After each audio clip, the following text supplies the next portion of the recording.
안녕하세요. 오늘은 요즘에 이슈가 되고 있는 비트코인에 대해서 설명을 해보려고 합니다. 비트코인이 요즘에 가격이 많이 올랐다가 또 많이 떨어지고 있죠. 그래서 제가 원래 블록체인 쪽으로 설명하고 있는데 비트코인에 간단하게 집중해서 설명해 보도록 할게요. 그 다음에 이더리움도 시간이 나오면 설명하거나 다음 편에 이어서 설명하도록 하겠습니다.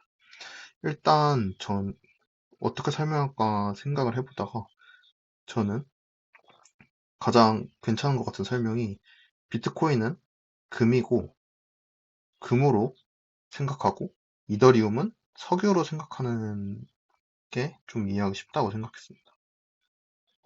그 이유는 이더리움은 하나의 플랫폼이라고 보시면 되고요. 그 위에 여러 프로그램이 올라가고 거기에서 석유를 사용해서 저희가 뭔가 하잖아요. 그것처럼 이 석유는 보통 쓰려고 하죠. 그래서 수수료로 많이 쓰여요. 네트워크에 이더리움이랑 네트워크 위에 올라가는 프로그램들의 수수료 많이 쓰인 거고요. 비트코인은 이제 금이랑 되게 비슷하다고 볼 수 있겠는데요. 금이랑 똑같이 저희가 그냥 그 비트코인 자체만으로서 가치를 가지고 있습니다. 그래서 비트코인은 어디다 쓰는 게 아니라 그냥 보관하고 있는 겁니다. 이걸 자산으로 생각하고 보관하는 거예요. 그래서 애초에 비트코인의 경우에는 목적이 탈중앙화된 화폐를 만들려고 만든 거거든요.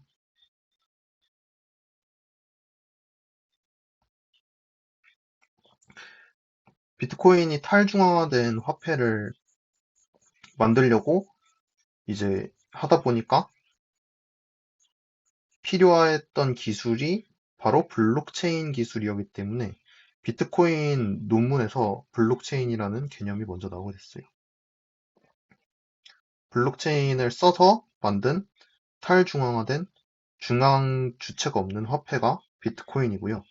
이 비트코인은 탈중앙화됐기 때문에 원래 기존에 중앙화된 예를 들어서 A랑 B가 거래를 하면 원래 은행이나 특정 국가가 이렇게 운영하는 은행이나 이런 게 필요했는데 비트코인을 통해서면은 비트코인 네트워크를 지나면은 요거를 바로 그냥 저희가 송금 중앙에 그 주체 없이 송금을 할 수가 있는 거예요. 이 송금을 할 때 이게 조작되지 않았는지 그 다음에 이게 완전히 오픈되어 있는 거기 때문에 누구나 탈중앙화된 게 누구나 들어올 수 있다는 거거든요. 그렇기 때문에 누구나 들어올 수 있어서 합의를 해야 돼요. 합의를 과정을 거쳐서 이제 인증된 애들만 그 거래로 인정을 해야 되는데 그런 걸 하기 위해서 말 그대로 합의를 해야 되기 때문에 필요한 게 합의 알고리즘입니다. 합의 알고리즘을 지금 설명드릴 건 아니고요. 그걸 설명드린 이유가 비트코인에서 쓰이는 합의 알고리즘이 바로 여러분이 많이 들어보셨을 것 같은 채굴입니다. 이거를 Proof of Work라고 해서 POW, 작업 증명이라고 많이 불리는데요. 이 채굴이라는 게 금을 저희가 채굴하잖아요. 금을 금강 가서 막 채굴을 하게 되면 금이 이제 계속 쌓이게 되겠죠. 그리고 금이 땅에 묻혀있는 양은 점점 줄어들 겁니다. 채굴된 양은 늘어나지만, 시장에 풀리는 양은 늘어나지만, 이제 총 공급량은 제한되어 있는 거죠. 그래서 금 같은 경우는 당연히 자원이니까 땅에 들어가 있잖아요. 그래서 개수가 당연히 제한돼 있고, 채굴을 많이 하면 줄어듭니다. 비트코인도 이런 금과 비슷하게 가지는 자산으로서 이제 비트코인이 계속 가격이 오를 수 있는 첫 번째 근거는 바로 희소성입니다. 비트코인의 희소성은 시간이 지나갈수록 올라갈 수밖에 없어요. 왜냐하면 결국 이 채굴이라는 행위를 통해서 나오는 게 비트코인이거든요.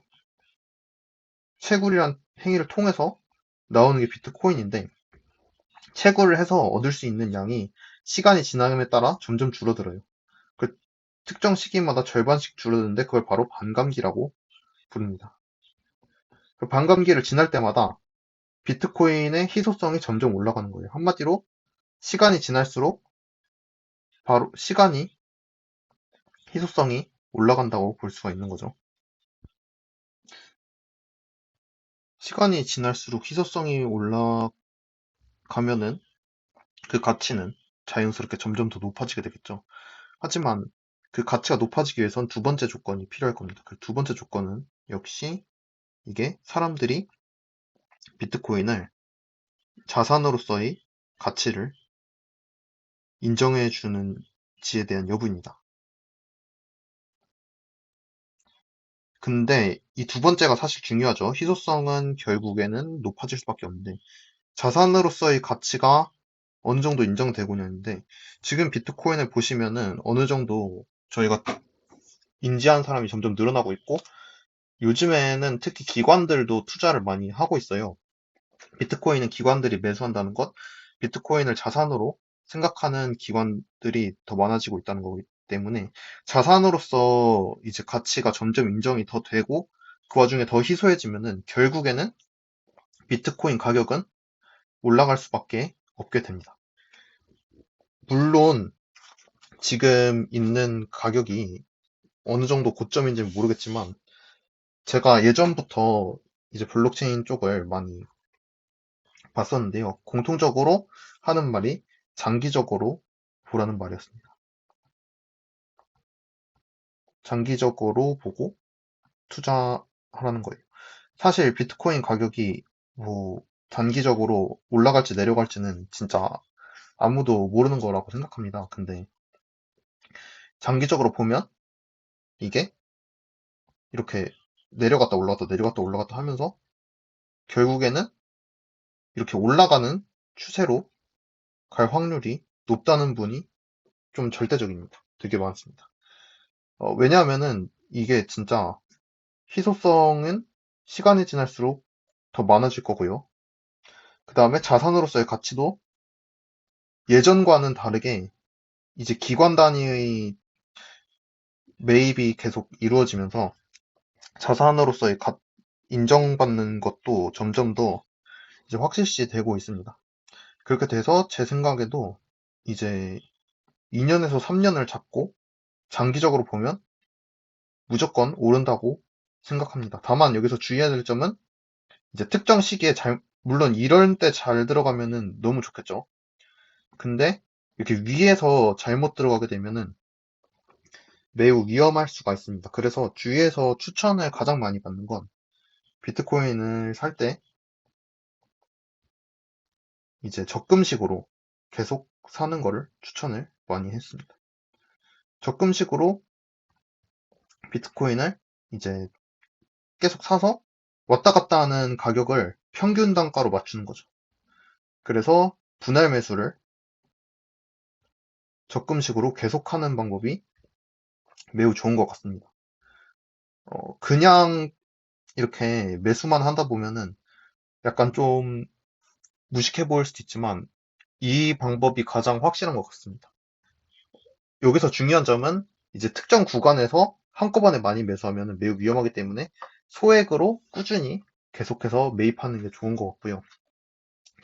근데 요즘에는 좀 과열이 많이 된 것 같긴 하지만 그래도 저희가 분할해서 매수를 이제 더 잘게 잘게 쪼개서 더 자주자주 나눠서 계속 매수를 하다 보면 결국 평균에 맞춰지게 되겠죠. 이렇게 왔다 갔다 하는 게 이 중간, 여기서 한 번, 여기서 한 번 사면 중간 값으로 계속 맞춰지면서 점점 중간 단가 이렇게 올라가게 될 겁니다. 그리고 만약에 이거를 진짜 좀 차트를 잘 읽으시고 공부하셔가지고 고점에 좀 팔고 이렇게 해가지고 포트폴리오 관리를 잘하면 좋지만 그게 어려운 경우는 요즘에는 이제 예치를 해가지고 돈을 벌 수 있는 것도 있어요. 어, 이제 해외 거래소에 이제 바이낸스가 가장 유명하죠. 여기서 유동성 풀을 제공해서 돈을 받는 방법이 있고, 그 다음에 이게 아니면은 국내에 있는 서비스들, 진짜 찾아보시면 많습니다. 그 예치해놓고 퍼센트별로 받는 건데 뭐 10%에서 뭐 20% 구간까지 정말 다양하게 있습니다.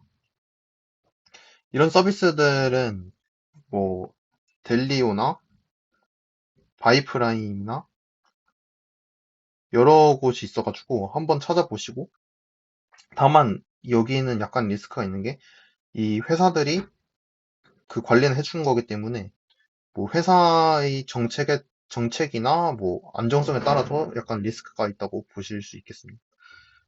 그래서 이제 이런 게 좀 불안하신 분들은 그냥 이런데 예치를 해두면은 약간 은행에 넣고 돈을 받듯이 이렇게 이자를 받을 수가 있고요. 그게 아닌 경우는 그냥 꾸준히 모으기만 해도 가격 상승을 보고 이렇게 분할 매수를 해서 진짜 길게 저는 이제 최소 2년에서 3년을 잡고 계속해서 분할 매수를 뭐 매주 10만 원씩, 뭐 매주 만 원씩 해가지고 적금식으로 분할 매수하는 거를 주위에서 진짜 많이 추천을 받았습니다. 그리고 저도 이렇게 하고 있고요. 그래서 네, 이 방법을 추천드리고요. 물론 이런 거 트레이딩을 많이 배우신 분들은 다르겠지만 저는 딱히 그런 걸 배운 사람이 아니기 때문에 네. 그래서 오늘 간단하게 비트코인에 대해서 설명해봤는데 다음 시간에 이더리움에 대해서도 설명을 드려보도록 하겠습니다.